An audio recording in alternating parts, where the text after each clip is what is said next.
धडा 4. शिवरायांचे बालपण. शिवजन्म. ते दिवस फार धामधुमीचे होते. उत्तरेकडून मुघल बादशहा शहाजहान याने दख्खन सर करण्यासाठी मोठे सैन्य रवाना केले होते. शहाजीराजांच्या जहागिरीचे गाव पुणे. विजापूरच्या आदिलशहाने ते बेचिराग करून टाकले होते. शहाजीराजे अडचणीत सापडले होते. इकडे आड तिकडे विहीर. शहाजीराजांचा वाट्याला धावपळीचे आयुष्य आले. अशात जिजाबाई गरोदर होत्या. तेव्हा या धामधुमीत आणि धावपळीत त्यांना ठेवायचे कुठे हा प्रश्न उभा राहिला. शहाजीराजांनी शिवनेरी किल्ल्याची आठवण झाली. जिजाबाईंना त्यांनी शिवनेरीवर ठेवायचे ठरवले. शिवनेरी हा पुणे जिल्ह्यातील जुन्नर जवळील किल्ला. त्याच्या चारी बाजूंना उंच कडे, भक्कम तटबंदी आणि बळकट दरवाजे होते. किल्ला मोठा मजबूत होता. विजयराज हे त्याचे किल्लेदार होते.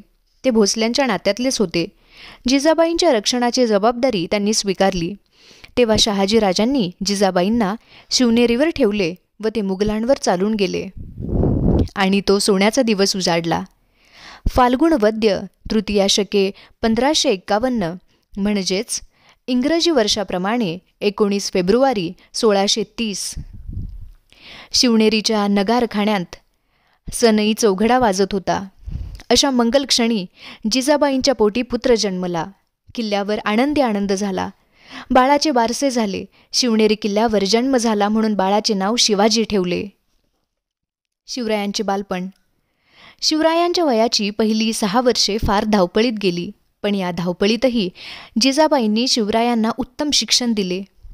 सायंकाळी त्या सांजवात लावत, शिवबांना जवळ घेत, मायेने कुरवाळत, त्यांना रामाच्या नि कृष्णाच्या, भीमाच्या आणि अभिमन्यूच्या गोष्टी सांगत. तसेच कधी नामदेवांचे, कधी ज्ञानेश्वरांचे, तर कधी एकनाथांचे अभंग म्हणून दाखवत. शिवरायांना शूर पुरुषांच्या गोष्टी आवडत. मोठे झाल्यावर त्यांच्यासारखे पराक्रम करावे असे त्यांना वाटे. जिजाबाई साधू संतांच्या चरित्रांतील गोष्टीही सांगत. त्यातून त्यांच्या ठिकाणी साधू संतांविषयी आदरबुद्धी निर्माण झाली. गरीब मावळ्यांची मुले शिवरायांबरोबर खेळायला येत. कधीकधी शिवबाही त्यांच्या झोपडीत जात. त्यांची कांदा भाकर आवडीने खात. त्यांच्याशी गमतीदार खेळ खेळत. मावळ्यांची मुले म्हणजे जणू रानातली पाखरे. ती पोपट, कोकिळ, वाघ यांचे हुबेहूब आवाज काढत. मातीचे हत्ती व घोडे बनवणे, मातीचे किल्ले रचणे हे त्यांचे छंद. लपंडाव, चेंडू, भोवरा हे त्यांचे नेहमीचे खेळ. शिवरायही त्या मुलांबरोबर हे खेळ खेळत. मावळ्यांच्या मुलांना शिवराय फार फार आवडायचे. शहाजीराजे मुघल बादशाहीकडे. शहाजीराजे निजामशाहीत परतले खरे, पण त्यांना तिथे स्वास्थ्य मिळाले नाही. कारण खुद्द निजामशहाच हलक्या कानाचा व धरसोड वृत्तीचा होता. त्यामुळे दरबारात कारस्थाने व हेवेदावे यांना ऊत आला होता. त्यातून निजामशहाच्या चिथावणीनेच लखुजीराव जाधवांची भर दरबारात हत्या करण्यात आली. या घटनेची चीड येऊन शहाजीराजांनी निजामशाहीचा त्याग केला आणि ते मुघलांच्या सेवेत रुजू झाले. मुघल बादशहा शहाजहानने त्यांना आपली सरदारगी बहाल केली. दरम्यान वजीर फत्तेखानाने मुघलांची आतून हातमिळवणी करून निजामशहाचीच हत्या केली. निजामशाहीत अंधाधुंदी माजली. फत्तेखान फितूरने निजामशाही मुघलांच्या घशात घालणार हे स्पष्ट झाले.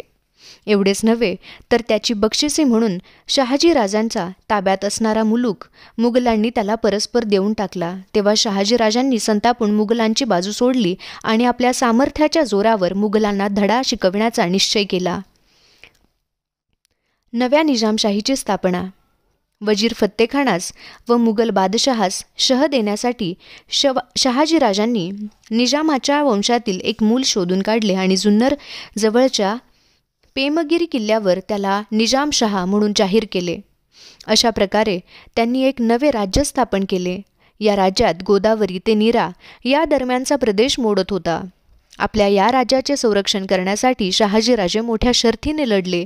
या कामी आदिलशहाने प्रथम त्यांना साथ दिली, पण पुढे खुद्द मुघल बादशहा शहाजहान दक्षिणेत शहाजीराजांवर चालून आला. तेव्हा त्याने आदिलशहास तंबी दिली आणि आदिलशहाने शहाजीराजांच्या विरोधात त्यांच्याशी मैत्रीचा तह केला. आता मुघल व आदिलशाही यांच्यात संयुक्त फौजांशी शहाजीराजे गनिमी काव्याने लढू लागले.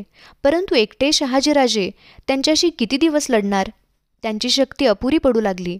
तेव्हा नाईलाज होऊन 1636 साली त्यांनी मुघलांशी तह केला. शहाजीराजांना काळ अनुकूल नव्हता म्हणून त्यांचा स्वतंत्र राज्य स्थापण्याचा प्रयत्न तडीस गेला नाही. परंतु त्यांच्या या धाडसामुळे मराठी लोकांत आत्मविश्वास निर्माण झाला. शिवरायांना हा आत्मविश्वास पुढे स्वराज्य स्थापनाच्या कार्यात उपयोगी ठरला. जिजाबाई व शिवराय कर्नाटकात. शहाजीराजांची निजामशाही बुडल्यानंतर तिचा प्रदेश मुघल व आदिलशहांना वाटून घेतला. शहाजीराजांची पुणे सुप्याची पूर्वापार जहागीर आदिलशाही राज्यात आली. तेव्हा आदिलशहाने ती जहागीर आपल्या वतीने त्यांना दिली. आता शहाजीराजांनी आदिलशाहीची सेवा स्वीकारली. आदिलशहाने त्यांची पुण्यापासून दूर कर्नाटकातील प्रदेश जिंकण्याच्या कामावर नेमणूक केली. शहाजीराजे कर्नाटकात गेल्यानंतर काही काळाने जिजाबाई आणि शिवरायही त्यांच्याकडे गेले. शिवरायांचे महाराष्ट्रातील बालपण धामधुमीत गेले होते. आज या किल्ल्यावर तर उद्या त्या किल्ल्यावर अशी जिजाऊ शिवबांची धावपळ चालू असायची. त्यावेळी वडिलांच्या पराक्रमाच्या गोष्टी लहानग्या शिवबांच्या कानी पडत असत. पुढे कर्नाटकात आल्यावर या मायालेकरांना थोडा स्वस्तपणा मिळाला. कर्नाटकातील अनेक राजांना शहाजीराजांनी जिंकले. तेव्हा आदिलशहाने त्यांना बंगळूरची जहागीर बक्षीस दिली. आता बंगळूर हे शहाजीराजांनी आपले मुख्य ठाणे केले आणि तेथे ते एखाद्या राजासारखे वैभवात राहू लागले, दरबार भरवू लागले.